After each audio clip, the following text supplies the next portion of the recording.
احمق لوگ کہیں گے کہ مسلمان جس قبلے پر پہلے سے چلے آتے تھے اب اس سے کیوں منہ پھیر بیٹھے؟ تم کہہ دو کہ مشرق اور مغرب سب اللہ ہی کا ہے، وہ جس کو چاہتا ہے سیدھے رستے پر چلاتا ہے، اور اسی طرح ہم نے تم کو امت معتدل بنایا ہے تاکہ تم لوگوں پر گواہ بنو اور پیغمبر آخر الزماں صلی اللہ علیہ وآلہ وسلم تم پر گواہ بنے۔ اور جس قبلے پر تم پہلے تھے اس کو ہم نے اس لیے مقرر کیا تھا کہ معلوم کریں کہ کون ہمارے پیغمبر کا تابع رہتا ہے اور کون الٹے پاؤں پھر جاتا ہے۔ اور یہ بات یعنی تحویل قبلہ لوگوں کو گراں معلوم ہوئی، مگر جن کو اللہ نے ہدایت بخشی ہے وہ اسے گراں نہیں سمجھتے، اور اللہ ایسا نہیں کہ تمہارے ایمان کو یوں ہی ضائع کر دے۔ اللہ تو لوگوں پر بڑا مہربان ہے، صاحب رحمت ہے۔ اے پیغمبر صلی اللہ علیہ وآلہ وسلم، ہم تمہارا آسمان کی طرف منہ اٹھانا دیکھ رہے ہیں، سو ہم تم کو اسی قبلے کی طرف جس کو تم پسند کرتے ہو منہ کرنے کا حکم دیں گے۔ تو اپنا منہ مسجد حرام یعنی خانہ کعبہ کی طرف پھیر لو، اور تم لوگ جہاں ہوا کرو نماز پڑھنے کے وقت اسی مسجد کی طرف منہ کر لیا کرو۔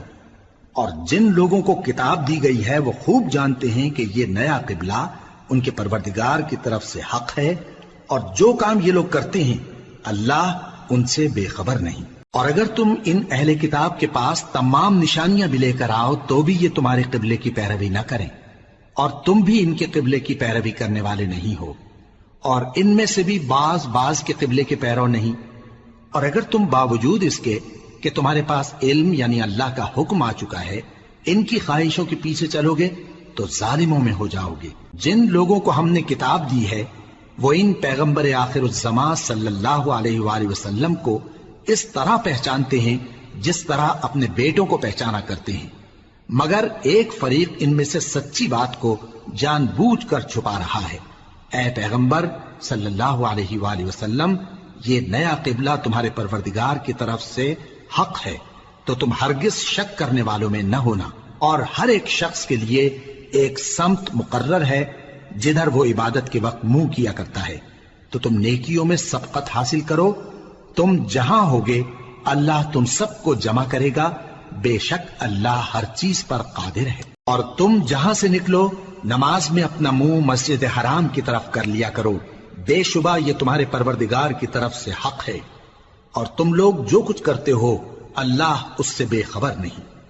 اور تم جہاں سے نکلو مسجد حرام کی طرف منہ کر کے نماز پڑھا کرو، اور مسلمانوں تم جہاں ہوا کرو اسی مسجد کی طرف رخ کیا کرو۔ یہ تاکید اس لیے کی گئی ہے کہ لوگ تم کو کسی طرح کا الزام نہ دے سکیں، مگر ان میں سے جو ظالم ہیں وہ الزام دیں تو دیں، سو ان سے مت ڈرنا اور مجھی سے ڈرتے رہنا، اور یہ بھی مقصود ہے کہ میں تم کو اپنی تمام نعمتیں بخشوں،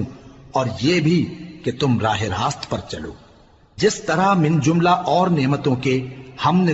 تمہیں میں سے ایک رسول بھیجے ہیں جو تم کو ہماری آیتیں پڑھ پڑھ کر سناتے اور تمہیں پاک بناتے، اور کتاب یعنی قرآن اور دانائی سکھاتے ہیں، اور ایسی باتیں بتاتے ہیں جو تم پہلے نہیں جانتے تھے، سو تم مجھے یاد کیا کرو، میں تمہیں یاد کیا کروں گا، اور میرا احسان مانتے رہنا اور میری ناشکری نہ۔ اے ایمان والو، صبر اور نماز سے مدد لیا کرو، بے شک اللہ صبر کرنے والوں کے ساتھ ہے۔ اور جو لوگ اللہ کی راہ میں مارے جائیں ان کی نسبت یہ نہ کہنا کہ وہ مرے ہوئے ہیں، وہ مردہ نہیں بلکہ زندہ ہیں، لیکن تم کو شعور نہیں۔ اور ہم کسی قدر خوف اور بھوک اور مال اور جانوں اور میووں کے نقصان سے تمہاری آزمائش کریں گے، اور صبر کرنے والوں کو بشارت سنا دو کہ ان لوگوں پر جب کوئی مصیبت واقع ہوتی ہے تو کہتے ہیں کہ ہم اللہ ہی کا مال ہیں اور اسی کی طرف لوٹ کر جانے والے ہیں۔ یہی لوگ ہیں جن پر ان کے پروردگار کی عنایتیں ہیں اور خصوصی رحمت بھی ہے، اور یہی سیدھے رستے پر ہیں۔ بے شک کوہ صفا اور مروہ اللہ کی نشانیوں میں سے ہیں، تو جو شخص خانہ کعبہ کا حج یا عمرہ کرے اس پر کچھ گناہ نہیں کہ دونوں کے درمیان چکر لگائے، بلکہ یہ ایک نیک کام ہے، اور جو کوئی نیک کام کرے تو اللہ قدردان ہے، دانا ہے۔ جو لوگ ہمارے حکموں اور ہدایتوں کو جو ہم نے نازل کی ہیں کسی غرض فاسد سے چھپاتے ہیں، باوجود کہ ہم نے ان کو لوگوں کے سمجھانے کے لیے اپنی کتاب میں کھول کھول کر بیان کر دیا ہے، ایسوں پر اللہ اور تمام لعنت کرنے والے لعنت کرتے ہیں۔ ہاں، جو توبہ کرتے ہیں اور اپنی حالت درست کر لیتے ہیں اور احکام الہی کو صاف صاف بیان کر دیتے ہیں تو میں ان کے قصور معاف کر دیتا ہوں، اور میں بڑا معاف کرنے والا بڑا مہربان ہوں۔ جو لوگ کافر ہوئے اور کافر ہی مرے، ایسوں پر اللہ کی اور فرشتوں کی اور انسانوں کی سب کی لعنت، وہ ہمیشہ اسی لعنت میں گرفتار رہیں گے۔ ان سے نہ تو عذاب ہلکا ہی کیا جائے گا اور نہ انہیں کچھ مہلت ملے گی۔ اور لوگوں، تمہارا معبود ایک ہی معبود ہے، اس بڑے مہربان اور رحم والے کے سوا کوئی عبادت کے لائق نہیں۔ بے شک آسمانوں اور زمین کے پیدا کرنے میں اور رات اور دن کے ایک دوسرے کے پیچھے آنے جانے میں اور کشتیوں اور جہازوں میں جو سمندر میں لوگوں کے فائدے کے لیے رواں ہیں، اور میں جس کو اللہ آسمان سے برساتا اور اس سے زمین کو اس کے مردہ ہو جانے کے بعد زندہ یعنی خشک ہو جانے کے بعد سرسبز کر دیتا ہے، اور زمین پر ہر قسم کے جانور پھیلانے میں اور ہواؤں کے چلانے میں اور بادلوں میں جو آسمان اور زمین کے درمیان گھرے رہتے ہیں، عقل مندوں کے لیے اللہ کی قدرت کی نشانیاں ہیں۔ اور بعض لوگ ایسے ہیں جو غیر اللہ کو اللہ کا شریک بناتے اور ان سے اللہ کی سی محبت کرتے ہیں، لیکن جو ایمان والے ہیں وہ تو اللہ ہی کے سب سے زیادہ دوست دار ہیں۔ اور اے کاش ظالم لوگ جو بات عذاب کے وقت دیکھیں گے اب دیکھ لیتے کہ سب طرح کی طاقت اللہ ہی کو ہے، اور یہ کہ اللہ سخت عذاب کرنے والا ہے۔ اس دن کفر کے پیشوا اپنے پیروں سے بیزاری ظاہر کریں گے اور دونوں عذاب الہی دیکھ لیں گے اور ان کے آپس کے تعلقات منقطع ہو جائیں گے۔ یہ حال دیکھ کر پیروی کرنے والے حسرت سے کہیں گے کہ اے کاش ہمیں پھر دنیا میں جانا نصیب ہو، تاکہ جس طرح یہ ہم سے بیزار ہو رہے ہیں اسی طرح ہم بھی ان سے بیزار ہوں۔ اس طرح اللہ ان کے اعمال حسرت بنا کر دکھائے گا اور وہ دوزخ سے نکل نہیں سکیں۔ لوگوں، جو چیزیں زمین میں حلال طیب ہیں وہ کھاؤ، اور شیطان کے قدموں پر نہ چلو، وہ تمہارا کھلا دشمن ہے۔ وہ تو تم کو برائی اور بے حیائی ہی کے کام کرنے کو کہتا ہے، اور یہ بھی کہ اللہ کی نسبت ایسی باتیں کہو جن کا تمہیں کچھ بھی علم نہیں۔ اور جب ان لوگوں سے کہا جاتا ہے کہ جو کتاب اللہ نے نازل فرمائی ہے اس کی پیروی کرو، تو کہتے ہیں نہیں، بلکہ ہم تو اسی چیز کی پیروی کریں گے جس پر ہم نے اپنے باپ دادا کو پایا۔ بھلا اگرچہ ان کے باپ دادا نہ کچھ سمجھتے ہوں اور نہ سیدھے رستے پر ہوں، تب بھی وہ انہی کی تقلید کیے جائیں گے۔ جو لوگ کافر ہیں ان کی مثال اس شخص کی سی ہے جو کسی ایسی چیز کو آواز دے جو پکار اور آواز کے سوا کچھ سن نہ سکے۔ یہ بہرے ہیں، گونگے ہیں، اندھے ہیں کہ کچھ سمجھ ہی نہیں سکتے۔ اے اہل ایمان، جو پاکیزہ چیزیں ہم نے تم کو عطا فرمائی ہیں ان کو کھاؤ، اور اگر اللہ ہی کے بندے ہو تو اس کی نعمتوں کا شکر بھی ادا کرو۔ اس نے تو تم پر بس مرا ہوا جانور اور لہو اور سور کا گوشت اور جس چیز پر اللہ کے سوا کسی اور کا نام پکارا جائے حرام کر دیا ہے۔ ہاں، جو مجبور ہو جائے بشرطے کہ اللہ کی نافرمانی نہ کرے اور حد ضرورت سے باہر نہ نکل جائے، اس پر کچھ گناہ نہیں۔ بے شک اللہ بخشنے والا ہے، رحم کرنے والا ہے۔ جو لوگ اللہ کی کتاب سے ان آیتوں اور ہدایتوں کو جو اس نے نازل فرمائی ہیں چھپاتے اور ان کے بدلے تھوڑی سی قیمت یعنی دنیاوی منفعت حاصل کرتے ہیں، وہ اپنے پیٹوں میں محض آگ بھرتے ہیں۔ ایسے لوگوں سے اللہ قیامت کے دن نہ کلام کرے گا اور نہ ان کو گناہوں سے پاک کرے گا، اور ان کے لیے دکھ دینے والا عذاب ہے۔ یہ وہ لوگ ہیں جنہوں نے ہدایت چھوڑ کر گمراہی اور بخشش چھوڑ کر عذاب خرید لیا۔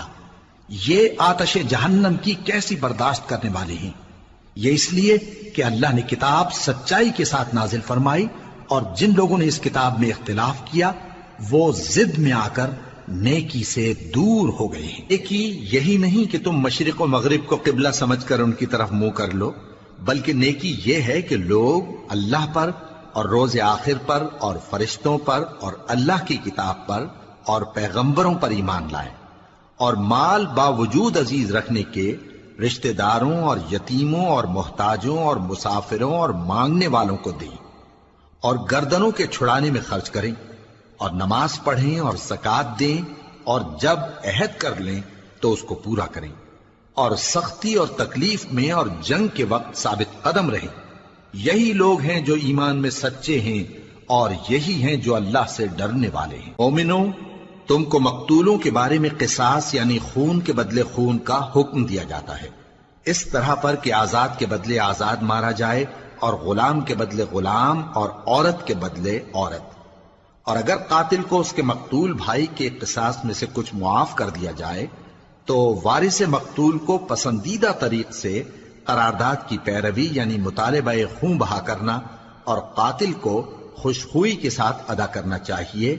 یہ تمہارے پروردگار کی طرف سے تمہارے لیے آسانی اور مہربانی ہے۔ اب جو اس کے بعد زیادتی کرے اس کے لیے دکھ کا عذاب ہے۔ اور اے اہل عقل، حکم قصاص میں تمہاری زندگانی ہے کہ تم قتل و خونریزی سے بچو۔ تم پر فرض کیا جاتا ہے کہ جب تم میں سے کسی کو موت کا وقت آ جائے تو اگر وہ کچھ مال چھوڑ جانے والا ہو تو ماں باپ اور رشتہ داروں کے لیے دستور کے مطابق وصیت کر جائے۔ اللہ سے ڈرنے والوں پر یہ ایک حق ہے۔ پھر جو شخص وصیت کو سننے کے بعد اس کو بدل ڈالے تو اس کے بدلنے کا گناہ انہی لوگوں پر ہے جو اس کو بدلیں، اور بے شک اللہ سنتا جانتا ہے۔ اب اگر کسی کو وصیت کرنے والے کی طرف سے کسی وارث کی طرفداری یا حق تلفی کا اندیشہ ہو تو اگر وہ وصیت کو بدل کر وارثوں میں صلح کرا دے تو اس پر کچھ گناہ نہیں، بے شک اللہ بخشنے والا ہے، رحم والا ہے۔ مومنو، تم پر روزے فرض کیے گئے ہیں جس طرح تم سے پہلے لوگوں پر فرض کیے گئے تھے تاکہ تم پرہیزگار بنو۔ روزوں کے دن گنتی کے چند روز ہیں، تو جو شخص تم میں سے بیمار ہو یا سفر میں ہو تو دوسرے دنوں میں روزوں کا شمار پورا کر لے۔ اور جو لوگ روزہ رکھنے کی طاقت رکھیں لیکن رکھیں نہیں، وہ روزے کے بدلے محتاج کو کھانا کھلا دیں۔ اور جو کوئی اپنی مرضی سے زیادہ نیکی کرے تو اس کے حق میں زیادہ اچھا ہے، اور اگر سمجھو تو روزہ رکھنا ہی تمہارے حق میں بہتر ہے۔ روزوں کا مہینہ رمضان کا مہینہ ہے جس میں قرآن اول نازل ہوا، جو لوگوں کا رہنما ہے اور جس میں ہدایت کی کھلی نشانیاں ہیں اور جو حق و باطل کو الگ الگ کرنے والا ہے۔ تو جو کوئی تم میں سے اس مہینے میں موجود ہو چاہیے کہ پورے مہینے کے روزے رکھے، اور جو بیمار ہو یا سفر میں ہو تو دوسرے دنوں میں روزے رکھ کر ان کا شمار پورا کر لے۔ اللہ تمہارے حق میں آسانی چاہتا ہے اور سختی نہیں چاہتا،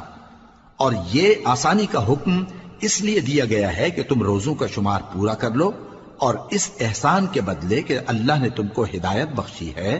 تم اس کو بزرگی سے یاد کرو اور اس کا شکر کرو۔ اور اے پیغمبر، جب تم سے میرے بندے میرے بارے میں دریافت کریں تو انہیں معلوم ہو کہ میں تو تمہارے پاس ہی ہوں۔ جب کوئی پکارنے والا مجھے پکارتا ہے تو میں اس کی دعا قبول کرتا ہوں، تو ان کو چاہیے کہ میرے حکموں کو مانیں اور مجھ پر ایمان رکھیں تاکہ نیک رستہ پائیں۔ روزوں کی راتوں میں تمہارے لیے اپنی عورتوں کے پاس جانا جائز کر دیا گیا ہے، وہ تمہاری پوشاک ہیں اور تم ان کی پوشاک ہو۔ اللہ کو معلوم ہے کہ تم ان کے پاس جانے سے اپنے حق میں خیانت کرتے تھے، سو اس نے تم پر مہربانی کی اور تمہاری حرکات سے درگزر فرمائی، تو اب تم کو اختیار ہے کہ ان سے مباشرت کرو۔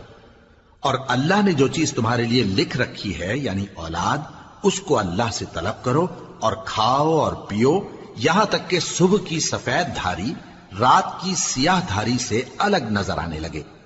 پھر روزہ رکھ کر رات تک پورا کرو۔ اور جب تم مسجدوں میں اعتکاف بیٹھتے ہو تو ان سے مباشرت نہ کرو، یہ اللہ کی حدیں ہیں، ان کے پاس نہ جانا۔ اسی طرح اللہ اپنی آیتیں لوگوں کے سمجھانے کے لیے کھول کھول کر بیان فرماتا ہے تاکہ وہ پرہیزگار بنے۔ اور آپس میں ایک دوسرے کا مال ناحق نہ کھاؤ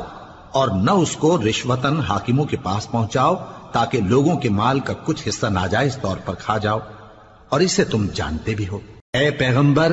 لوگ تم سے نئے چاند کے بارے میں دریافت کرتے ہیں کہ گھٹتا بڑھتا کیوں ہے۔ کہہ دو کہ وہ لوگوں کے کاموں کی میعادیں اور حج کے وقت معلوم ہونے کا ذریعہ ہے، اور نیکی اس بات میں نہیں کہ احرام کی حالت میں گھروں میں ان کے پچھواڑے کی طرف سے آؤ، بلکہ نیکوکار وہ ہے جو پرہیزگار ہو، اور گھروں میں ان کے دروازوں سے آیا کرو اور اللہ سے ڈرتے رہو تاکہ کامیاب ہو جاؤ۔ اور جو لوگ تم سے لڑتے ہیں تم بھی اللہ کی راہ میں ان سے لڑو، مگر زیادتی نہ کرنا کہ اللہ زیادتی کرنے والوں کو دوست نہیں رکھتا۔ اور ان کو جہاں پاؤ قتل کر دو، اور جہاں سے انہوں نے تم کو نکالا ہے یعنی مکے سے، وہاں سے تم بھی ان کو نکال دو۔ اور دین سے گمراہ کرنے کا فساد قتل و خونریزی سے کہیں بڑھ کر ہے۔ اور جب تک وہ تم سے مسجد حرام یعنی خانہ کعبہ کے پاس نہ لڑیں، تم بھی وہاں ان سے نہ لڑنا۔ ہاں اگر وہ تم سے لڑیں تو تم ان کو قتل کر ڈالو، کافروں کی یہی سزا ہے۔ پھر اگر وہ باز آ جائیں تو اللہ بخشنے والا ہے، رحم کرنے والا ہے۔ اور ان سے اس وقت تک لڑتے رہنا کہ فساد نابود ہو جائے اور ملک میں اللہ ہی کا دین غالب ہو جائے۔ پھر اگر وہ فساد سے باز آ جائیں تو ظالموں کے سوا کسی پر زیادتی نہیں کرنی چاہیے۔ ادب کا مہینہ ادب کے مہینے کے مقابل ہے، اور ادب کی چیزیں ایک دوسرے کا بدلہ ہیں۔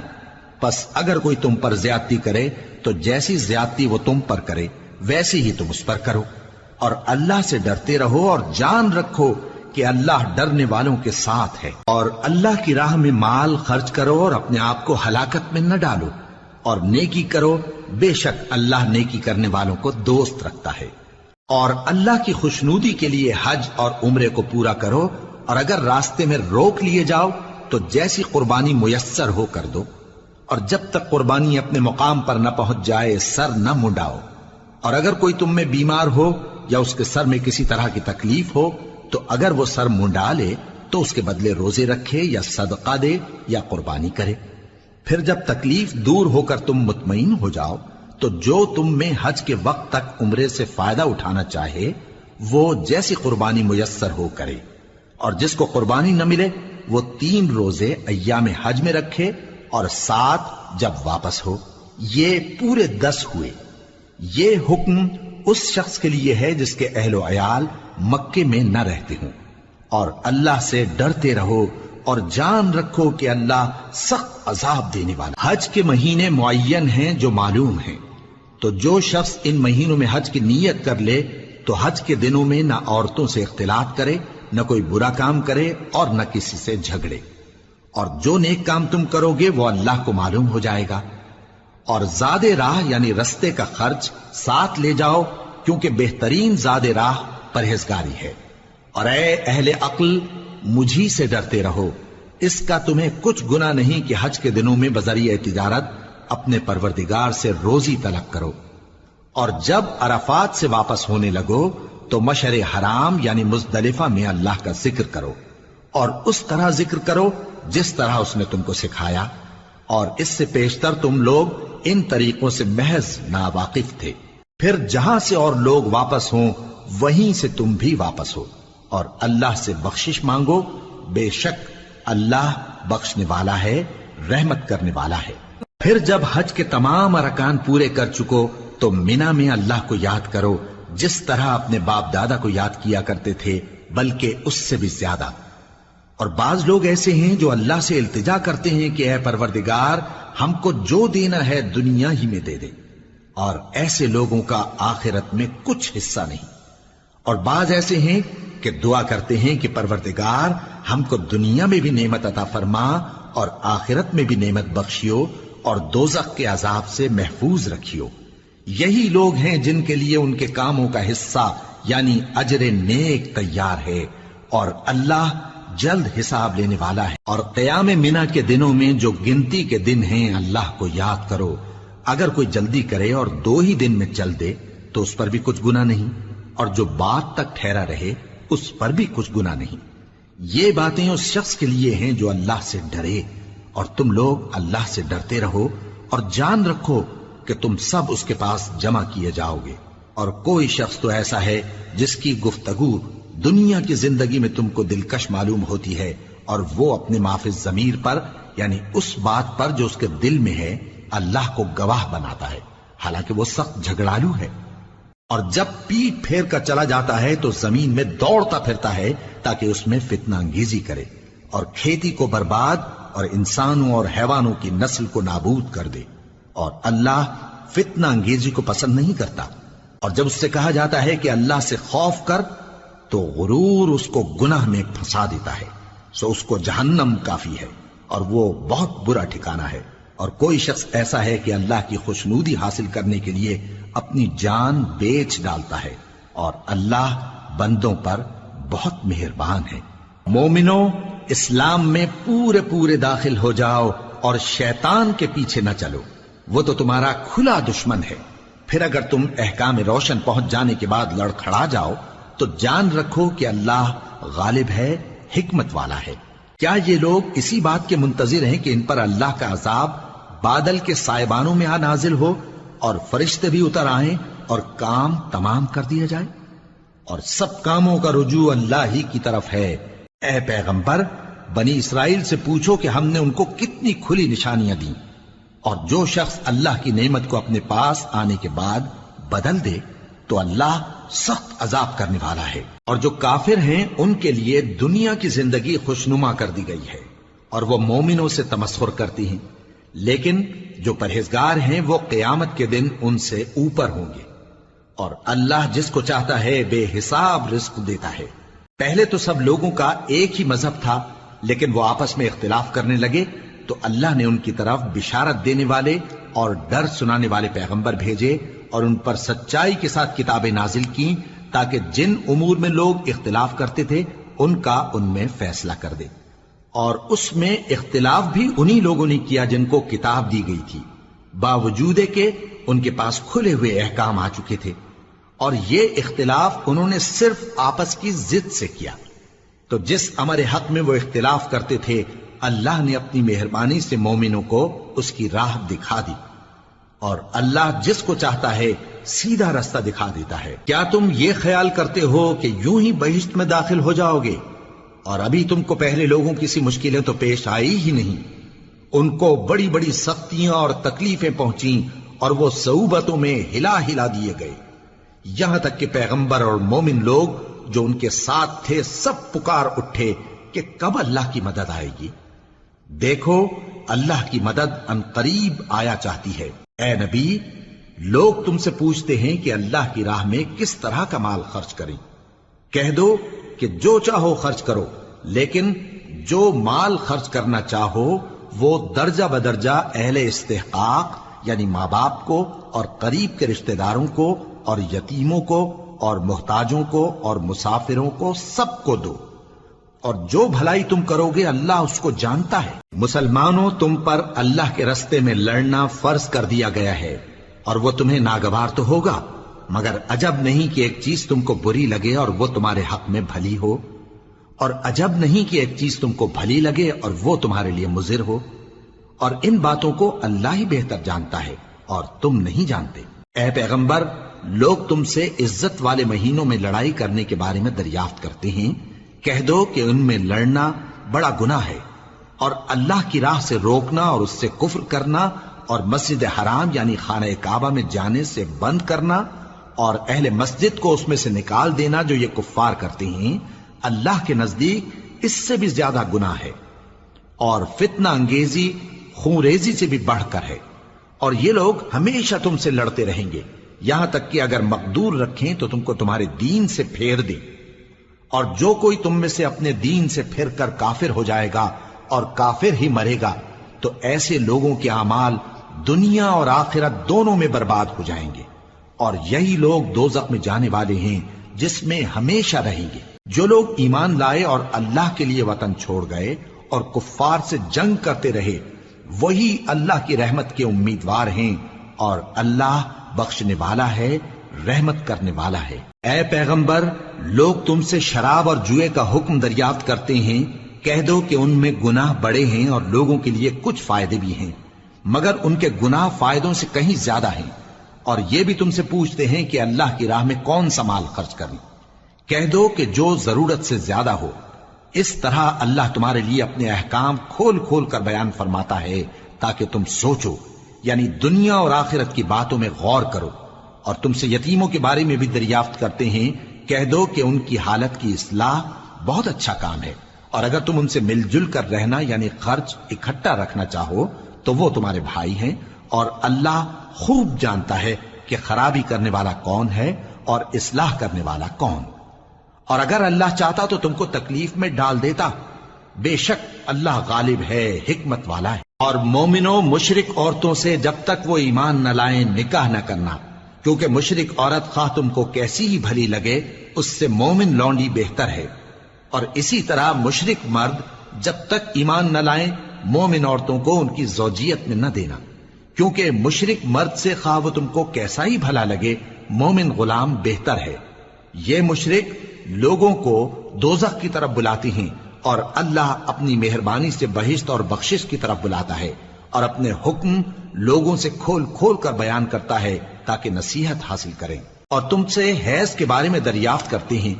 کہہ دو وہ تو نجاست ہے، سو ایام حیض میں عورتوں سے کنارہ کش رہو، اور جب تک وہ پاک نہ ہو جائیں ان سے مقاربت نہ کرو۔ ہاں جب وہ پاک ہو جائیں تو جس طریق سے اللہ نے تمہیں ارشاد فرمایا ہے ان کے پاس جاؤ، کچھ شک نہیں کہ اللہ توبہ کرنے والوں اور پاک صاف رہنے والوں کو دوست رکھتا ہے۔ تمہاری عورتیں تمہاری کھیتی ہیں، تو اپنی کھیتی میں جس طرح چاہو جاؤ، اور اپنے لیے نیک عمل آگے بھیجو، اور اللہ سے ڈرتے رہو، اور جان رکھو کہ ایک دن تمہیں اس کے روبرو حاضر ہونا ہے۔ اور اے پیغمبر ایمان والوں کو بشارت سنا دو، اللہ کے نام کو اس بات کا ہیلا نہ بنانا کہ اس کی قسمیں کھا کھا کر سلوک کرنے اور پرہیزگاری کرنے اور لوگوں میں صلح و سازگاری کرانے سے رک جاؤ، اور اللہ سب کچھ سنتا ہے جانتا ہے۔ اللہ تمہاری لغو قسموں پر تم سے مواخذہ نہیں کرے گا، لیکن جو قسمیں تم قصد دلی سے کھاؤ گے ان پر مواخذہ کرے گا، اور اللہ بخشنے والا ہے بردبار ہے۔ جو لوگ اپنی عورتوں کے پاس جانے کی قسم کھا لیں ان کو 4 مہینے تک انتظار کرنا چاہیے۔ اگر اس عرصے میں قسم سے رجوع کر لیں تو اللہ بخشنے والا ہے، مہربان ہے، اور اگر طلاق کا ارادہ کر لیں تو بھی اللہ سنتا ہے جانتا ہے۔ اور طلاق والی عورتیں 3 حیض تک اپنے تئیں روکے رہیں، اور اگر وہ اللہ اور روز قیامت پر ایمان رکھتی ہیں تو ان کو جائز نہیں کہ اللہ نے جو کچھ ان کے شکم میں پیدا کیا ہے اس کو چھپائیں۔ اور ان کے خاوند اگر پھر موافقت چاہیں تو اس مدت میں وہ ان کو اپنی زوجیت میں لے لینے کے زیادہ حقدار ہیں، اور عورتوں کا حق مردوں پر ویسا ہی ہے جیسے دستور کے مطابق مردوں کا حق عورتوں پر ہے، البتہ مردوں کو عورتوں پر 1 درجہ فضیلت ہے، اور اللہ غالب ہے، صاحب حکمت ہے۔ طلاق صرف 2 بار ہے، یعنی جب 2 دفعہ طلاق دے دی جائے تو پھر عورتوں کو یا تو بطریق شائستہ نکاح میں رہنے دینا ہے یا بھلائی کے ساتھ چھوڑ دینا، اور یہ جائز نہیں کہ جو مہر تم ان کو دے چکے ہو اس میں سے کچھ واپس لے لو۔ ہاں اگر زن و شوہر کو خوف ہو کہ وہ اللہ کی حدوں کو قائم نہیں رکھ سکیں گے تو اگر عورت خاوند کے ہاتھ سے رہائی پانے کے بدلے میں کچھ دے ڈالے تو دونوں پر کچھ گناہ نہیں۔ یہ اللہ کی مقرر کی ہوئی حدیں ہیں، ان سے باہر نہ نکلنا، اور جو لوگ اللہ کی حدوں سے باہر نکل جائیں گے وہ گناہگار ہوں گے۔ پھر اگر شوہر 2 طلاقوں کے بعد تیسری طلاق عورت کو دے دے تو اس کے بعد جب تک عورت کسی دوسرے شخص سے نکاح نہ کر لے اس پہلے شوہر پر حلال نہ ہوگی۔ ہاں اگر دوسرا خاوند بھی طلاق دے دے اور عورت اور پہلا خاوند پھر ایک دوسرے کی طرف رجوع کر لیں تو ان پر کچھ گناہ نہیں، بشرطے کہ دونوں یقین کریں کہ اللہ کی حدوں کو قائم رکھ سکیں گے، اور یہ اللہ کی حدیں ہیں، ان کو وہ ان لوگوں کے لیے بیان فرماتا ہے جو علم رکھتے ہیں۔ اور جب تم عورتوں کو 2 دفعہ طلاق دے چکو اور ان کی عدت پوری ہو جائے تو انہیں یا تو حسن سلوک سے نکاح میں رہنے دو یا بطریق شائستہ رخصت کر دو، اور اس نیت سے ان کو نکاح میں نہ رہنے دینا چاہیے کہ انہیں تکلیف دو اور ان پر زیادتی کرو، اور جو ایسا کرے گا وہ اپنا ہی نقصان کرے گا۔ اور اللہ کے احکام کو ہنسی اور کھیل نہ بناؤ، اور اللہ نے تم کو جو نعمتیں بخشی ہیں اور تم پر جو کتاب اور دانائی کی باتیں نازل کی ہیں جن سے وہ تمہیں نصیحت فرماتا ہے ان کو یاد کرو، اور اللہ سے ڈرتے رہو، اور جان رکھو کہ اللہ ہر چیز سے واقف ہے۔ اور جب تم عورتوں کو طلاق دے چکو اور ان کی عدت پوری ہو جائے تو ان کو اپنے شوہروں کے ساتھ جب وہ آپس میں جائز طور پر راضی ہو جائیں نکاح کرنے سے مت روکو۔ اس حکم سے اس شخص کو نصیحت کی جاتی ہے جو تم میں اللہ اور روز آخر پر یقین رکھتا ہے، یہ تمہارے لیے نہایت خوب اور بہت پاکیزگی کی بات ہے، اور اللہ جانتا ہے اور تم نہیں جانتے۔ اور مائیں اپنے بچوں کو پورے 2 سال دودھ پلائیں، یہ حکم اس شخص کے لیے ہے جو پوری مدت تک دودھ پلوانا چاہے، اور دودھ پلانے والی ماؤں کا کھانا اور کپڑا دستور کے مطابق باپ کے ذمے ہوگا۔ کسی شخص کو اس کی طاقت سے زیادہ تکلیف نہیں دی جاتی، تو یاد رکھو کہ نہ تو ماں کو اس کے بچے کے سبب نقصان پہنچایا جائے اور نہ باپ کو اس کی اولاد کی وجہ سے نقصان پہنچایا جائے، اور اسی طرح نان و نفقہ بچے کے وارث کے ذمے ہے، اور اگر دونوں یعنی ماں باپ آپس کی رضامندی اور صلاح سے بچے کا دودھ چھڑانا چاہیں تو ان پر کچھ گناہ نہیں، اور اگر تم اپنی اولاد کو دودھ پلوانا چاہو تو تم پر کچھ گناہ نہیں، بشرطے کہ تم دودھ پلانے والیوں کو دستور کے مطابق ان کا حق جو تم نے دینا کیا تھا دے دو،